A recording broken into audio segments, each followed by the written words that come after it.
So I don't know if you know this. I feel like it's pretty subtle. But I'm gay. You know, it's fun being hit over the head by the universe repeatedly for 20 plus years and having no idea what's happening because heteronormativity.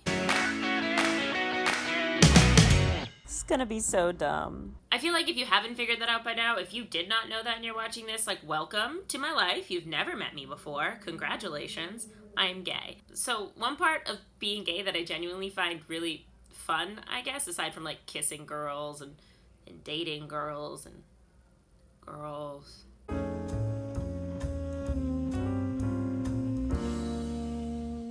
is playing the wow, how did I not freaking know game. For me, it was a huge shock when I realized I was queer. Like, I genuinely was so surprised. Thank God for college.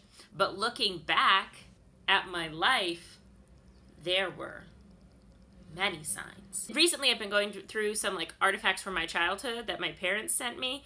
So I have like more evidence than I ever realized. So I'm going to tell you about some of the things that I'm like looking back on it. I'm like, oh wow, baby gay. So my dad just randomly will send me text messages sometimes. Like this one and this one that came one after the other that make me laugh really hard. And then one time he sent me this one, and I don't know if you can see very clearly in that picture, but like it's, I'm apparently wearing like construction boots, I guess.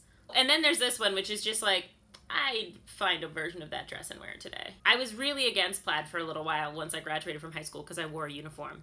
But I got back into it because I went to school in Vermont. And hey, it turns out also, yay. I mean, if we go back a little bit, so we can go to high school. And in high school, I think at some point I had like these little like tingly feelings and I just like repressed the crap out of them because Catholic school. But I know for a fact that I had crushes on most of my friends at one point or another. Hey guys, I'm talking about you. If you think I'm talking about you, I'm probably talking about you. Thanks for making my little gay heart go all aflutter when I didn't know. There was one girl that I remember I had this wall in my basement that everyone would write on, and at one point we wrote on it, if we're not married, like by the time we're 30, we'll get married. I also remember distinctly painting over it at one point because it made me really like uncomfortable and ashamed. Turns out I was just really homophobic against myself. Internalized homophobia. Yeah, but I had a big crush on her for a while. I really had a crush on most of my friends at one point or another. I also always insisted on wearing these weird black cargo pants to all like the dances that we went to. The all boys schools would have dances, and I'd like act really upset when no one asked me to dance, but honestly I was probably super grateful because I didn't want to dance with any boys. So I never really was interested in boys. My crushes always felt a little forced, and most of the time it was if someone had an interest in me, then I showed an interest in them. I did theater.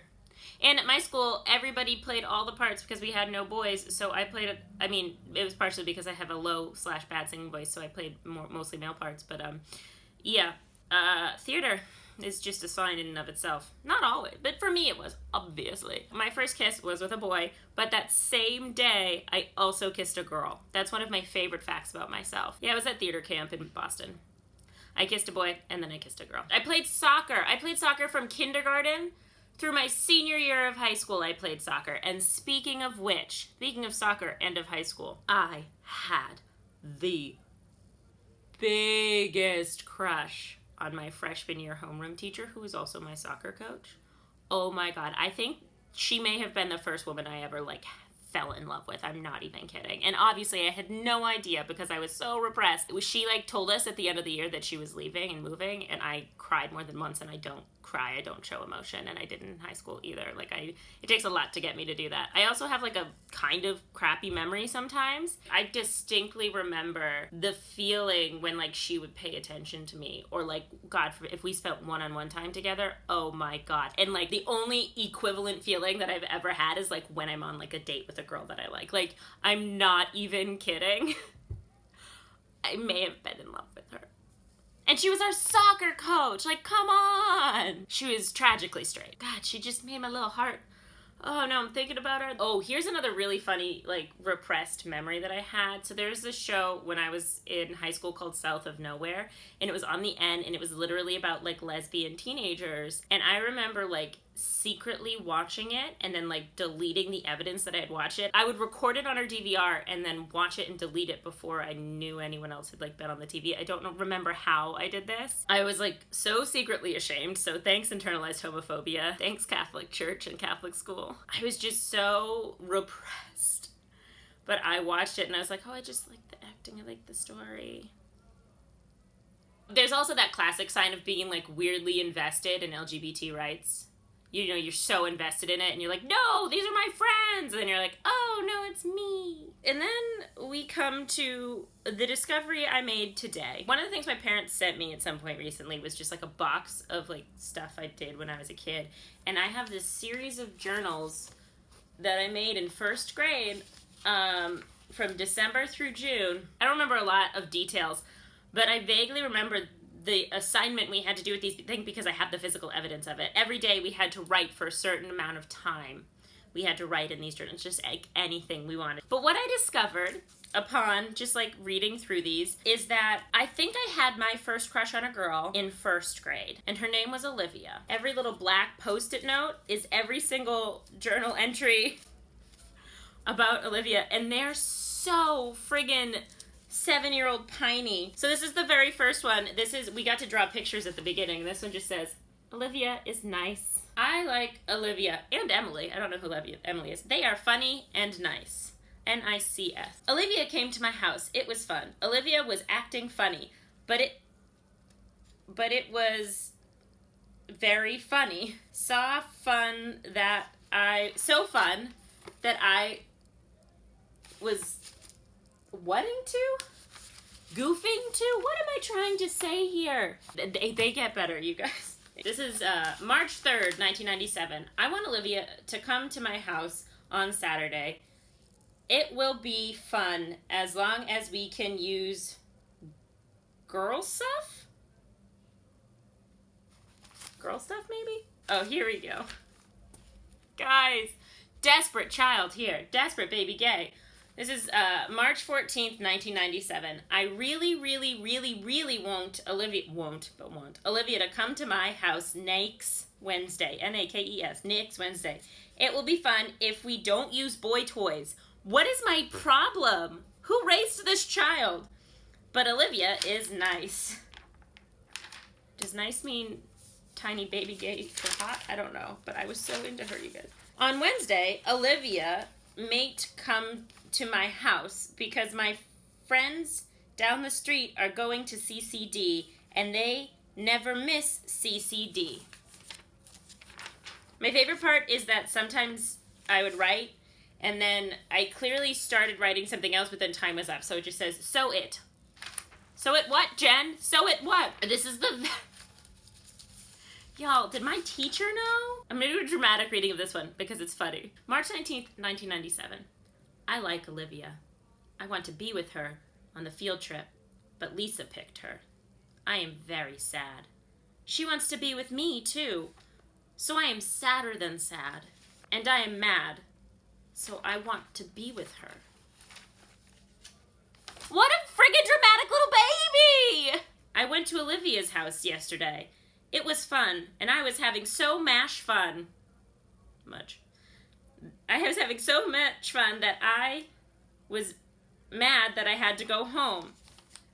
But I was so mad that I forgot my teddy bear. I clearly threw a tantrum when I had to leave her house. This is May 6th, 1997. I can't wait till Friday. Olivia is sleeping over. It will be fun. Me and Olivia are great friends. That is one reason why it ends, because time was up. And then we got to Friday. Olivia is sleeping over tonight. It is going to be fun. We are going to make a house out of the dining room table and blankets and the little table and a few little chairs and our sleeping bags. Remember when you were small enough to sleep under the dining room table and like have a whole house down there? So this is May 22nd, 1997. I want Olivia to come to my house today. I would like her to bring her bike. She is good at riding bikes. Just writing about all her attributes and her assets and all the things that I admire about her, because she's more than just a pretty face. I also liked her personality. I kept saying she was very nice and she was funny, and also she's good at riding bikes. Like, what more could a 7-year-old want? We're nearing the end of the school year, guys, and we're hitting the best one. There's only one entry about Olivia in June. I'm gonna do a dramatic reading of the final entry, June 9th, 1997. Olivia is funny, and I want her to come to my house. She is very, very, very, very nice. I think she is so nice that I can't tell you because it will take 1,000,000 years. But we don't live that long, so I won't tell you. Oh, it gets better, y'all. I forgot about this part. I found this as well. Olivia and I by Jennifer Robbins. I feel like this video was supposed to be about all the signs that I was gay when I was little, but primarily it turned into the crushes I had in high school, and more importantly, my first grade crush that I just have no recollection of having that crush. I love it so much. I really like to try to put a positive spin on the whole coming out in like my 20s thing, and one of them is that every once in a while my brain will just have this recovered memory of something from my childhood or from my adolescence where I'm just like, oh, yeah. I do like to think that like this applies to more than just like looking back and realizing how gay I was. Another thing that I can do very easily is look back and see all of my anxiety symptoms as a child and be like, oh, I was full of anxiety. Is there anything in your life that you're looking back, you're like, oh, duh, and you just feel like so dumb because it was right there plain as all, and you were just like, ha, oblivious. Let me know. If there is, let me know in the comments below. If you like this video, you can go ahead and click that like button. If you really liked it, you can hit the subscribe button and ring the bell to get some notifications, because apparently that's how YouTube works now. I put out new videos every Tuesday about a variety of things. Bye. I'll see you next week. I love you. Goodbye. This is completely unrelated, but on May 15th, I was very excited because there was going to be a play. That tracks. I don't know. I might go find and friend this girl on Facebook now. See what she's up to. And also maybe warn her that I have a YouTube channel and there's a big ol' section about her in it. I don't know if I'll do that. Should I do that? I don't know. Gay, gay, gay, gay, gay, gay, gay, gay.